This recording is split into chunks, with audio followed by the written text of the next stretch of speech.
चलिए देखते हैं उत्तर प्रदेश की 25 फटाफट बड़ी खबरों को। योगी आदित्यनाथ सरकार का बड़ा कदम, 142 ब्लॉकों में बनेंगी hi tech health unit. Uttar Pradesh में स्वास्थ्य सुविधाओं को और मजबूत बनाने के लिए योगी सरकार ने बड़ा फैसला लिया है। प्रदेश के 142 ब्लॉकों में block public health unit BPHU स्थापित की जाएंगी। इससे ग्रामीण और अर्धशहरी क्षेत्रों के लोगों को एक ही छत के नीचे जांच, पंजीकरण और प्राथमिक इलाज की सुविधा मिल सकेगी। हर यूनिट को करीब 50 लाख रुपए की लागत से हाईटेक बनाया जाएगा, जिसमें इंचार्ज कक्ष, रजिस्ट्रेशन रूम, वेटिंग एरिया और सेंट्रल लैब जैसी आधुनिक सुविधाएं होंगी। योगी आदित्यनाथ बोले, यूपी बना देश का सबसे बेहतर निवेश प्रदेश। मुख्यमंत्री योगी आदित्यनाथ ने निवेश मित्र 3.0 पोर्टल के शुभारंभ के मौके पर उत्तर प्रदेश की बदलती तस्वीर पेश की। उन्होंने कहा कि 9 साल पहले जो सपना देखा गया था वह अब साकार हो रहा है। सीएम योगी के अनुसार आज उत्तर प्रदेश न सिर्फ देश का फूड बास्केट बना है, बल्कि औद्योगिक निवेश के लिए सबसे पसंदीदा राज्य भी बन चुका है।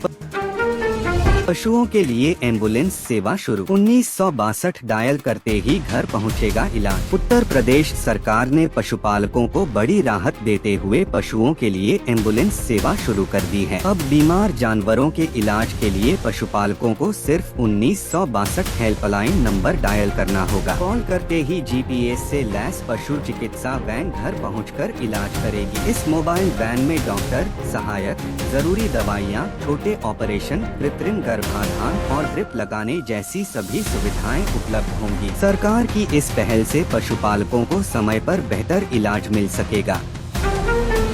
योगी आदित्यनाथ सरकार का बड़ा ऐलान, 50 लाख टन गेहूं खरीदेगी सरकार। उत्तर प्रदेश में किसानों के लिए खुशखबरी है। योगी सरकार इस बार 50 लाख टन गेहूं खरीदने जा रही है। रबी विपणन वर्ष 2026 से 27 के तहत 30 मार्च से 15 जून तक कुल 77 दिनों तक खरीद की जाएगी। सरकार ने गेहूं का न्यूनतम समर्थन मूल्य 160 रुपए बढ़ाकर 2585 रुपए प्रति क्विंटल कर दिया है, जो पिछले साल 2425 रुपए प्रति क्विंटल था। यूपी के लिए खुशखबरी, 500 युवाओं के रोजगार का रास्ता साफ। सीएम योगी ने कर दी है व्यवस्था। मुख्यमंत्री ने नवरात्रि के दौरान आयोजित कार्यक्रम में 45 कंपनियों को इंसेंटिव वितरण और 62 कंपनियों को लेटर ऑफ कंफर्ट प्रदान किए जाने को प्रदेश के औद्योगिक विकास के लिए बड़ा कदम बताया। उन्होंने कहा कि इन प्रस्तावों के माध्यम से लगभग 500 करोड़ रुपए के निवेश का मार्ग प्रशस्त हुआ है, जिससे करीब 500 युवाओं के लिए रोजगार के नए अवसर सृजित होंगे। उत्तर प्रदेश अधीनस्थ सेवा चयन आयोग में 2759 पदों पर भर्ती, PET पास युवाओं के लिए सुनहरा मौका। उत्तर प्रदेश में सरकारी नौकरी की तैयारी कर रहे युवाओं के लिए बड़ी खबर है। उत्तर प्रदेश अधीनस्थ सेवा चयन आयोग ने कृषि प्राविधिक सहायक के 2759 पदों पर भर्ती का नोटिफिकेशन जारी कर दिया है। इस भर्ती के लिए PET पास अभ्यर्थी आवेदन कर सकते हैं। आवेदन प्रक्रिया 22 मई से शुरू होगी, जबकि अंतिम तिथि 11 जून 2026 तय की गई है।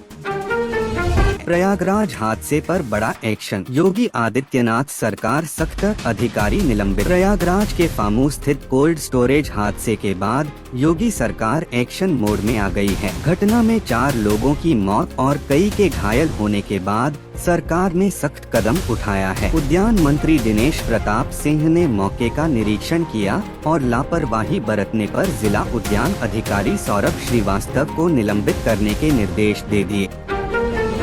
नरेंद्र मोदी सरकार की तैयारी, यूपी में बढ़ सकती हैं लोकसभा विधानसभा सीटें। उत्तर प्रदेश में आने वाले चुनावों को लेकर बड़ा बदलाव देखने को मिल सकता है। प्रस्ताव के मुताबिक 2029 के लोकसभा चुनाव में सीटों की संख्या 80 से बढ़ाकर 120 की जा सकती है। वहीं 2032 के विधानसभा चुनाव में 403 की जगह 603 सीटें हो सकती हैं। इसके साथ ही महिला आरक्षण को लागू करने की भी तैयारी है, जिसमें 40 लोकसभा और 200 विधानसभा सीटें महिलाओं के लिए आरक्षित हो सकती हैं।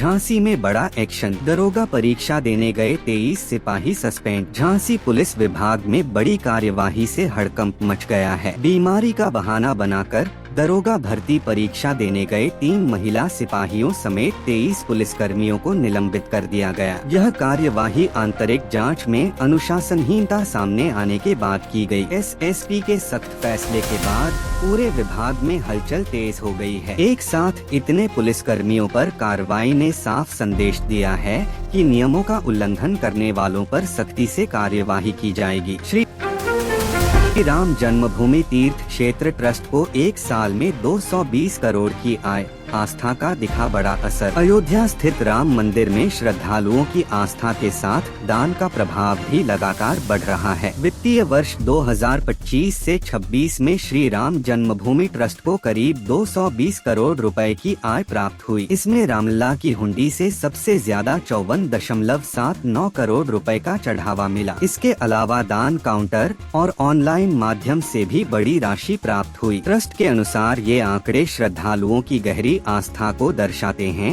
और मंदिर के विकास कार्यों को गति देने में अहम भूमिका निभा रहे हैं। नए शैक्षिक सत्र का कैलेंडर जारी। अब हफ्ते में एक दिन अंग्रेजी में होगी प्रार्थना। माध्यमिक शिक्षा परिषद ने सत्र 2026 से 27 का नया शैक्षिक कैलेंडर जारी कर दिया है। इसमें छात्रों के सर्वांगीण विकास पर खास जोर दिया गया है। अब सप्ताह में एक दिन प्रार्थना अंग्रेजी या अन्य प्रचलित भाषा में कराई जाएगी। साथ ही प्रार्थना सभा में रोजाना प्रमुख समाचार पढ़ने और कठिन शब्दों के अर्थ समझाने का प्रावधान किया गया है। परिषद ने स्क्रीन टाइम कम करने और मोबाइल व ऑनलाइन गेम्स के दुष्प्रभावों के प्रति छात्रों को जागरूक करने के निर्देश भी दिए हैं। हाथरस में गैस कनेक्शन पर रोक, 550 आवेदन अटके, उपभोक्ता परेशान। हाथरस में रसोई गैस उपभोक्ताओं के लिए मुश्किलें बढ़ गई हैं। गैस कंपनियों ने नए कनेक्शन जारी करने पर फिलहाल रोक लगा दी है, जिससे करीब 550 आवेदन लंबित हो गए हैं। जिले की 33 गैस एजेंसियों पर इसका सीधा असर पड़ा है। वहीं पुराने उपभोक्ताओं को भी राहत नहीं मिल रही, क्योंकि बुकिंग सर्वर डाउन होने से रिफिल सिलेंडर बुक करना मुश्किल हो गया है। न मोबाइल ऐप काम कर रहा है और न ही सिस्टम। यूपी में सड़क सुरक्षा पर बड़ा कदम, दुर्घटना वाले जिलों में लगेंगे स्पीड और सीसीटीवी कैमरे। उत्तर प्रदेश में सड़क हादसों पर लगाम लगाने के लिए बड़ा कदम उठाया जा रहा है। दुर्घटना बाहुल्य जिलों में अब स्पीड कैमरे, सीसीटीवी और रेड लाइट जंप कैमरे लगाए जाएंगे। हर जिले में करीब 1 करोड़ रुपए की लागत से ये हाईटेक उपकरण लगाए जाएंगे। हरदोई, लखनऊ, कानपुर, प्रयागराज, मेरठ, गाजियाबाद समेत कई जिलों को इसमें शामिल किया गया है। यातायात पुलिस की पहल पर तैयार इस योजना का उद्देश्य सड़क दुर्घटनाओं को कम करना और लोगों की सुरक्षा सुनिश्चित करना है।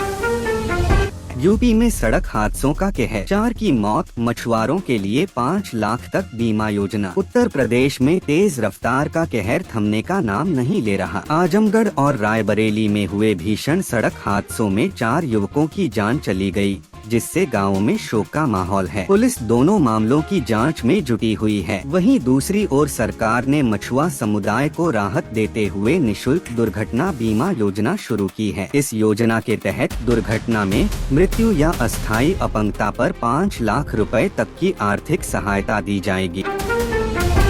आधार से नहीं मिलेगी पेंशन, नए नियम लागू, वरना रुक सकता है पैसा। उत्तर प्रदेश में पेंशन योजनाओं को लेकर बड़ा बदलाव किया गया है। वृद्धावस्था और पारिवारिक लाभ योजना में अब आधार कार्ड को आयु प्रमाण के रूप में मान्य नहीं माना जाएगा। लाभार्थियों को परिवार रजिस्टर की नकल या शैक्षिक प्रमाण पत्र अपलोड करना अनिवार्य होगा। अधिकारियों ने चेतावनी दी है कि जिन लोगों ने केवल आधार कार्ड जमा किया है, वे जल्द नए दस्तावेज पोर्टल पर अपलोड कर दें।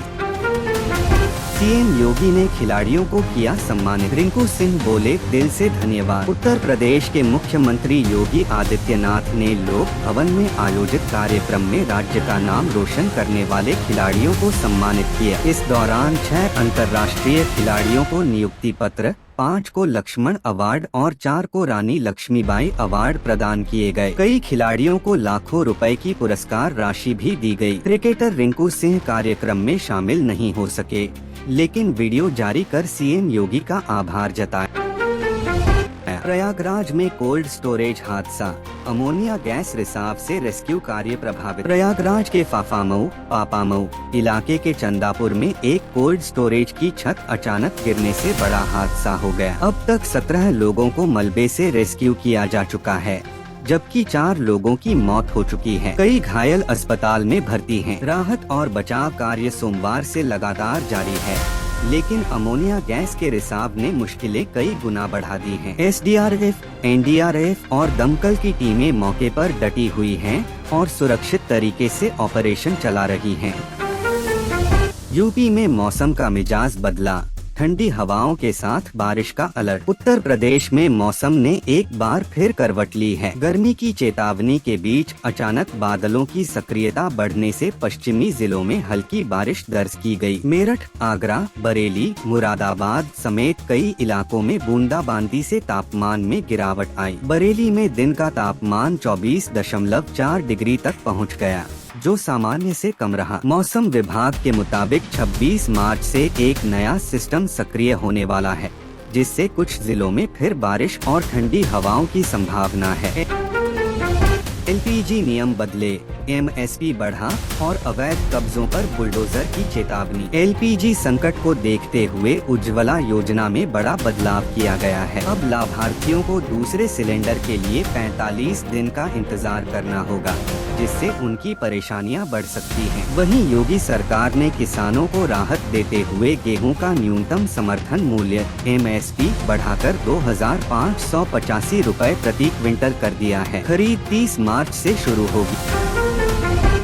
उधर बरेली में अवैध कब्जों पर सख्ती बढ़ाई गई है और बुलडोजर कार्रवाई की चेतावनी दी गई है। बदायूं को रेल की बड़ी सौगात, अब दिल्ली से सीधी कनेक्टिविटी। बदायूं के लोगों के लिए खुशखबरी है, अब दिल्ली जाने के लिए सीधी रेल सेवा मिलने जा रही है। रेलवे ने बरेली नई दिल्ली एक्सप्रेस ट्रेन के विस्तार को मंजूरी दे दी है, जिससे यह ट्रेन बदायूं होते हुए कासगंज तक चलेगी। केंद्रीय रेल मंत्री अश्विनी वैष्णव ने इस प्रस्ताव को हरी झंडी दी है। इससे हजारों यात्रियों को फायदा होगा और सफर पहले से ज्यादा आसान और सुविधाजनक हो जाएगा।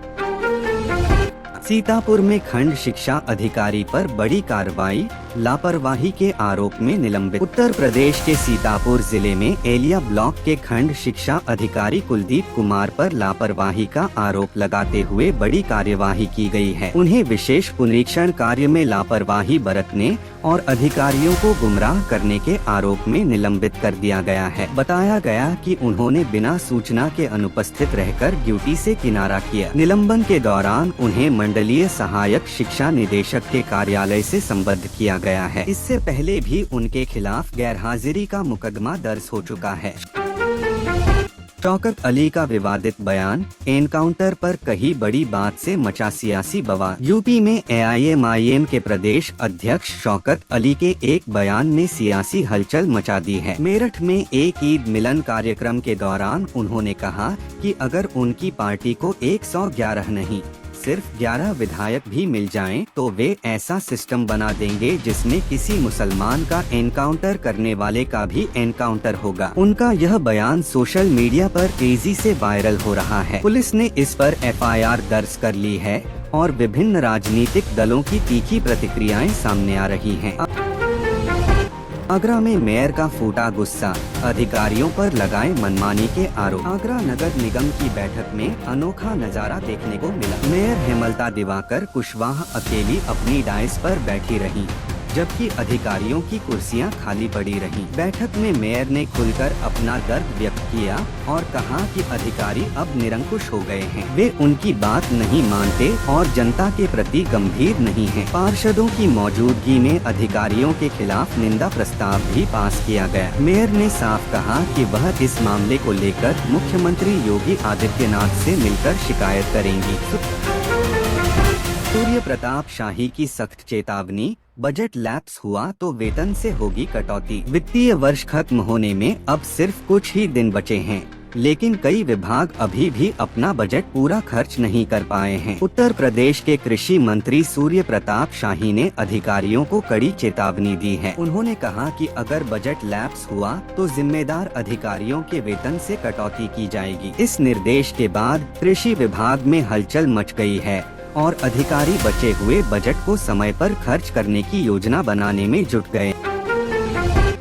पिपराई चीनी मिल का रिकॉर्ड, 9 दिनों में किसानों को 171 करोड़ का भुगतान। पिपराई चीनी मिल ने चालू पेराई सत्र में नया रिकॉर्ड बनाया है। मिल बंद होने के महज 9 दिनों के अंदर ही करीब 99,000 किसानों को 171 करोड़ रुपए का पूरा भुगतान कर दिया गया। इस दौरान 43.80 लाख क्विंटल गन्ने की पेराई की गई, जो पिछले साल से ज्यादा है। मिल प्रबंधन ने किसानों को समय पर भुगतान के साथ साथ सब्सिडी पर बीज, उर्वरक और कृषि यंत्र भी उपलब्ध कराए हैं। तो ये थी आज की 25 फटाफट बड़ी खबरें। अगर आपको न्यूज पसंद आई हो तो वीडियो को लाइक और शेयर जरूर करें। धन्यवाद।